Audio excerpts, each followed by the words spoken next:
সপ্তম শ্রেণীর 95 পৃষ্ঠাতে 4-এর 3 নম্বর অঙ্ক দেখো।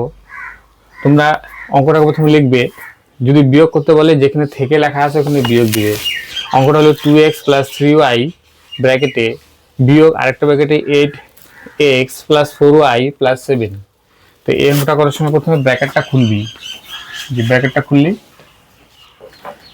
খুলে যেমন আছে তেমন লিখবি। এবার ব্র্যাকেট খুলে এখানে কি হলো, এই যে দেখ এখানে বিয়োগ আছে, বিয়োগের জন্য চিহ্নগুলো সব কি হবে, উল্টো হয়ে যাবে, চিহ্নগুলো সব বদলা যাবে। এটার আগে আছে যোগ হয়ে যাবে বিয়োগ, এটার আগে আছে যোগ হয়ে যাবে, এটার আগে আছে যোগ হয়ে যাবে বিয়োগ। এই যে এখানে বিয়োগ আছে জন্য বিয়োগ থাকলে পরে চিহ্ন বদলায় যাবে। যদি কোনো ব্র্যাকেটের আগে বিয়োগ থাকে তাহলে ব্র্যাকেটটা খুললে পরে চিহ্নগুলো সব উল্টাই যাবে। এটা নিয়ম। যোগ থাকলে কিন্তু হবে না, বদলাবে না, মনে থাকবে। এইবার তারা এক্স এর সাথে এক্স এর হিসাব করবি, ওয়াই এর সাথে ওয়াই এর হিসাব করবি, সংখ্যার সাথে সংখ্যা। যেমন এটার সাথে এটার হিসাব হবে, হিসাব করে না। যেমন ধর বলিস এখানে আছে 8x, এখানে আছে 2x, তো এটার আগে আছে বিয়োগ, এটার আগে আছে যোগ, যোগে বিয়োগে বিয়োগ হয়। তাহলে 8 থেকে 2 চলে গেলে কয়টা, 6টা। এখন বড় সংখ্যা এটা না এটা 8, 8 এর আগে কি চিহ্ন আছে, যোগ না বিয়োগ? তাহলে এখানে বিয়োগ বুঝবে। এবার এটার সাথে এটার হিসাব করো, এটার আগে আছে কিন্তু বিয়োগ, এটার আগে আছে যোগ, যোগে বিয়োগে বিয়োগ। তাহলে 4টা থেকে 3টা চলে গেলে কয়টা থাকবে, একটা। বড় সংখ্যা এটা, এটার আগে আছে বিয়োগ, তাহলে এখানে বুঝবে বিয়োগ।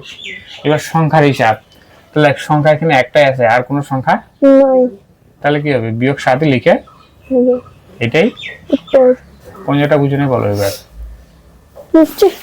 যারা যারা বুঝতে পারে না বলো, বুঝছিস?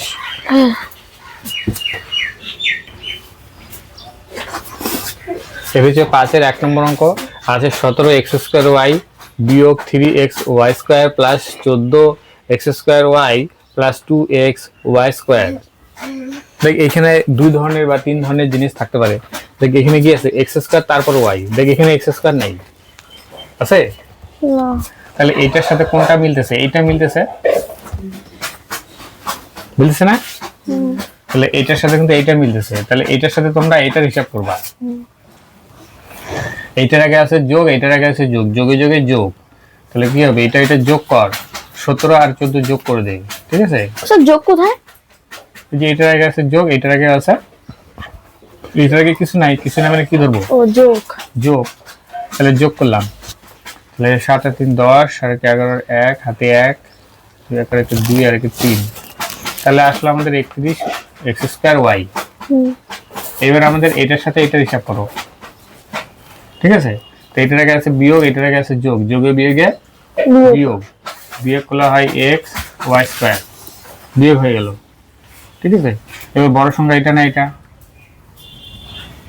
বড় সংখ্যা হচ্ছে এইটা, এটার আগে আছে বিয়োগ, তাহলে এখানে হয়ে যাবে বিয়োগ, এটাই উত্তর। কোন জায়গা বুঝনি বল? আমি দেখতে পারলে তো বলবো, না দেখতে পেলে কেমন করে বলবো? এইটার মধ্যে দেখ, আমি কিছু বুঝতে পারি না। কোন জায়গা বুঝিস না, দেখ এখানে দেখা যাচ্ছে, কোন জায়গাটা অসুবিধা বল? ওই জায়গাটা, এই জায়গাটা। হ্যাঁ, তো এই জায়গাটা কি করে করলাম, দেখ এই যে এইটা আর এইটা, এই দুটো একই জাতীয় জিনিস। এই দেখ এখানে xy², এখানে আছে xy², আছে না? তাহলে আমরা কি এই দুটোকে হিসাব করব, এটার আগে আছে যোগ, এটার আগে আছে বিয়োগ, তাহলে যোগ বিয়োগে বিয়োগ করলে আসলে xy²। তাহলে এটা বড় সংখ্যা, বড় সংখ্যার আছে বিয়োগ, তাহলে এখানে বসাতে হবে বিয়োগ। এই দুইটা না, ও এই দুই যোগ হবে না। মনে কর এটা xy², এটাকে গোটাকে একটা জিনিস ধরবো, মনে কর এটা ছাগল, তাহলে এটাও ছাগল, তাহলে এখানে 3টা ছাগল, এখানে 2টা ছাগল, তাহলে 3টা ছাগল থেকে 2টা ছাগল বিয়োগ হবে। প্রথমে হাতে 1, তাহলে একটা লিখলো না, এখানে 1 লিখলেও চলে, না লিখলেও চলে, লিখলেও হবে। হ্যাঁ লিখতে পারিস, ঠিক আছে? পরেরটা চলে যা।